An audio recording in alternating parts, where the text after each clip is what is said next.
If you don't mind, I'd love to ask a follow-up question to that.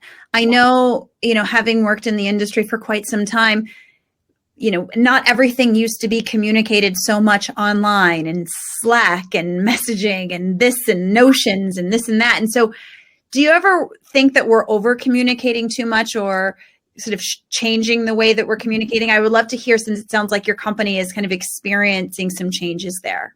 Yeah, Anthony answered it for all of us. No, I don't think there is a such thing as over communicating because people will miss it. Agreed. However, one thing I will say is I've been in the role for 3 years now. First year, we spent about 6 to 9 months building our employer brand and how we really thought about the pillars of how we communicate, consistent kind of ethos and how we come back to that.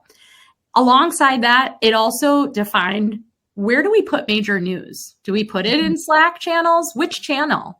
We also use a wiki, an internal wiki. And with that, what goes in the wiki? What goes in Slack? What goes in email, right? Those very detailed questions we've outlined very clearly.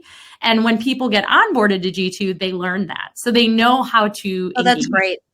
And yes, it's a little overwhelming at first, but they get the hang of it after they kind of learn the way it is here.